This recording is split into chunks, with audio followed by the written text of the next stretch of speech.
Hey guys, Professor Mike here. Welcome back over to the channel. Today I got a quick video for you guys today. A little while ago I did the top 5 best things that I love about the F-150, and now we're doing 5 things that I hate about the F-150. Now don't get me wrong, I don't actually hate the F-150, but there are 5 things that just kind of irk me, and we're going to jump right into the video. Before we do that, if you guys have any questions, any comments, leave a like and comment down below. I post new videos every Wednesday and Sunday at 8 p.m. Also, if you're wondering what I've done to the truck, I have a links in the description of everything I've done. Also, if you want to learn how to make money online, I have some affiliate links for the stock market, start investing, so you can actually start investing for your truck mods or your car mods, anything like that. We have Robinhood, M1 Finance, and Coinbase. Alright, so like I said guys, I actually don't hate the F-150. It's kind of a strong word. There's 5 things that I dislike about my truck right now, or actually when I got it. So let's just jump right into the first one. So the first one is actually to be the headlights. I actually just changed these headlights out not too long ago because the headlights that it came with are so daunty looking, and they came with halogen bulbs. Like, I don't understand. This is like a $40-something thousand truck, and why is it coming with halogen bulbs? Like, you can't give me LED bulbs on like a $40-something thousand truck. Like, I just don't understand why Ford's doing that. Why are they cheaping out on the lighting? The lighting was so bad. Sometimes when I was in the truck with the lights on, you couldn't even tell the lights were on. It was just so bad. It got to the point where when I changed the fog lights out for the first time, the fog lights were way brighter than in my actual headlights with the low and high beams on. That's the first thing. I don't know why Ford put halogen headlights in a $40-something thousand truck, and they're still doing it to this day.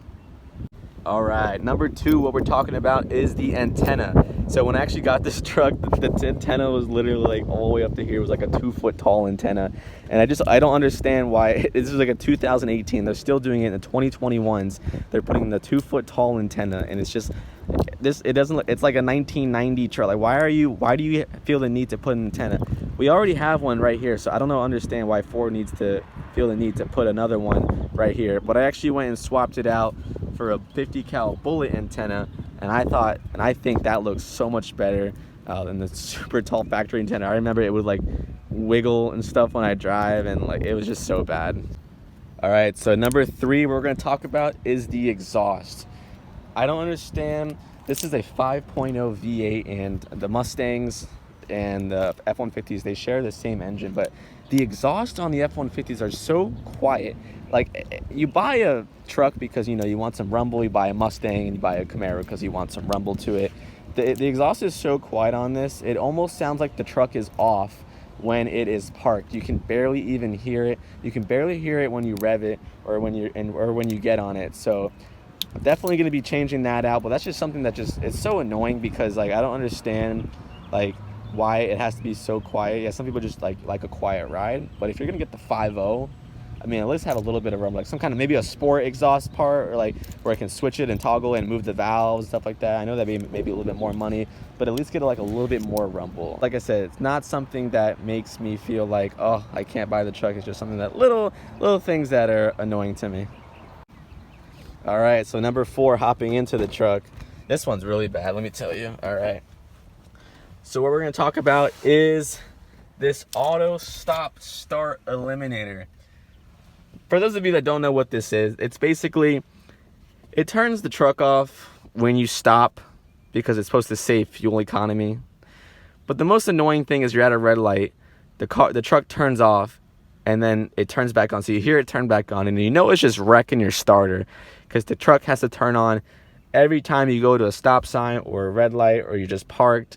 And you're stopping and starting the truck probably at least 10 times every time you drive, and that's so bad for the starter. So every time I come in, I have to press this stupid button and turn it off. Now there is ways. I've seen like a auto stop start eliminator where you can actually just take this out and you can actually put a little harness in there that will actually turn it off every single time. So every time you turn on the truck, it doesn't turn on and you don't turn it off. Because like, yeah, you can turn it off when you get in, but as soon as you jump out and you turn the truck back on for like the next day, you have to press the button again so it doesn't stay off, and that's the most annoying thing. I don't even know why there's no feature just to have it manually turned off, where I have to buy an adapter where it's like $100 just so I can have it turned off, or you can just come in and press the button every single time you get in, but it's really annoying.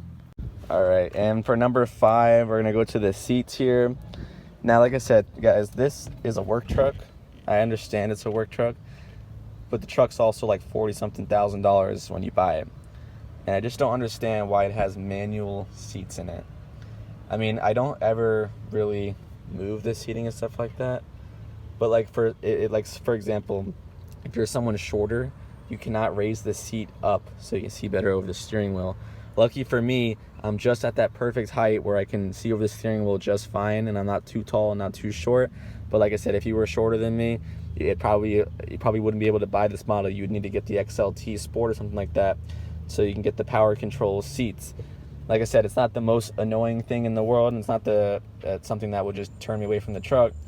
But if I'm buying something that's $40,000 for a vehicle, I would kind of want, you know, some LED lights and some powered seats. I mean, I just feel like that should come standard in these vehicles. All right, so there you guys have it. That's the top 5 things that I hate about my F-150. It was really hard to find those because there's like so many things that I love about it, and so just to find 5 things that I hate about it was actually really hard. And it was actually more of a task than I thought it was because I was like, really, I don't really know anything that I hate about the F-150. But when I really started to think about things, there was actually some things that I hate, but isn't all easy fix. Like the headlights, you can put LEDs in yourself. You can change the antenna out.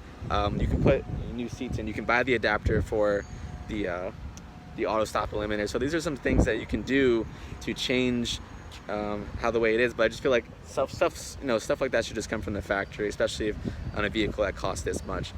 But if you guys found this video helpful, go ahead and leave a like and a comment and subscribe. I post new videos every single week, like I said. And tell me about the vehicles that you have. Tell me about the F-150s that you have. And if you have any problems or if you have anything that you hate about the F-150 that I didn't cover today, let me know in a comment down below. Other than that, catch y'all later. Peace.